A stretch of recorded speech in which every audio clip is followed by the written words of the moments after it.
My phone vibrated just as I finished unpinning the black ribbon from my coat. I almost ignored it. Then I saw the name Mom. My breath caught before my mind could argue with what my eyes were seeing. The message was only 6 words: I'm not dead.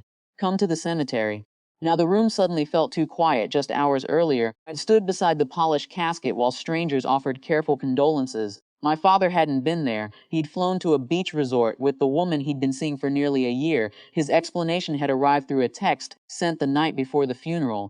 Your mother wouldn't have wanted unnecessary drama. I deleted it without replying. Now another impossible message glowed on my screen. I read it again and again. My mother's knitted scarf still hung over the back of my chair. It smelled faintly of lavender even after weeks in the hospital. I wrapped it around my neck without thinking. Some habits survive grief because the hands remember before the heart does. The drive to the cemetery took 20 minutes. The roads were nearly empty.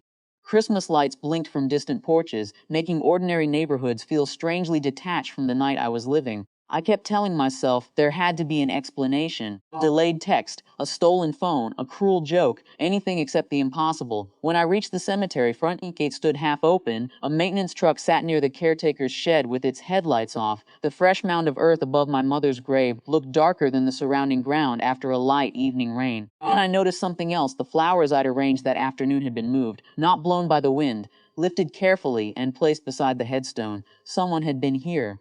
The voice came from behind the old maple tree. I turned so quickly my keys slipped from my hand. Elderly groundskeeper stepped into the light. His jacket was damp from the mist. You came. I got a text. I know. My pulse quickened. You sent it? He nodded slowly. I wasn't sure you'd believe a phone call. I stared at him. How do you have my mother's phone? He reached into his coat pocket and held it out. The familiar blue case was scratched near one corner exactly where she dropped it years ago while chasing a shopping cart across a parking lot. I found it. Found it where? He looked toward the grave. Not inside. My confusion must have shown. Your mother gave it to me 3 days before she passed. Everything inside me paused. She asked me to keep it until after the funeral. He handed me the phone. She said if certain people failed to show up, you'd need this more than they would. The screen unlocked with my mother's birthday. Inside was a single unsent draft, not a supernatural message, a letter. My dear, if you're reading this, then things unfolded the way I quietly feared. Please don't waste your life wondering whether my absence was your fault. It never was, and your father's choices belong to him, not to you. The words blurred as tears filled my eyes. The letter continued. I asked Mr. Avery to wait until after my burial because grief deserves one day without explanations. But there are things you should know. She wrote about small moments, not scandals, not revenge. She described afternoons when she had watched me pay bills without mentioning it, the extra shifts I'd taken, birthdays I'd postponed for work. She had noticed far more than I'd believed. Then came one sentence that stopped me. Never measure love by who stood beside my grave. Measure it by who stood beside me while I was still alive. I lowered the phone. The groundskeeper waited patiently. She visited often, he said, because she expected to be buried here. He smiled sadly. She liked feeding the birds. The image was so ordinary it nearly broke me. All week I had replayed my father's absence like a wound that refused to close. Yet my mother's final thoughts weren't occupied by betrayal. They were occupied by gratitude. There was one more thing, Mr. Avery said. He handed me a small envelope. Inside was an old brass key tied to a faded green ribbon. The storage cabinet in her sewing room. I frowned. We cleaned the house. You cleaned the obvious places.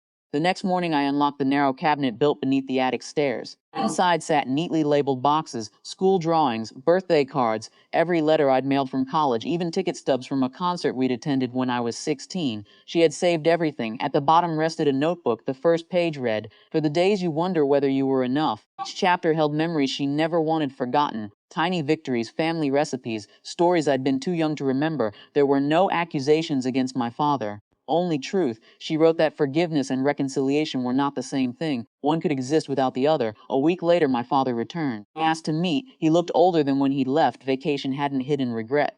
I heard about the letter, he said quietly. I nodded. I can't defend what I did, no. I kept thinking I'd have time to explain everything. I looked through the cafe window where winter rain traced slow paths across the glass. Time isn't something we borrow. He lowered his eyes. For a long while neither of us spoke. Not every silence demands filling. Some simply acknowledge what cannot be repaired. That evening I wrapped my mother's lavender scarf around my shoulders once more. Her phone was powered off now. Its purpose had been fulfilled. The impossible message that had sent me racing into the night hadn't come from beyond the grave. It had come from a woman who understood that love sometimes needs one final act of careful planning. I had driven to the cemetery expecting to find a miracle. Instead, I found something quieter. The dead had not returned. My mother's voice had, and it carried me home in a way no ghost ever could.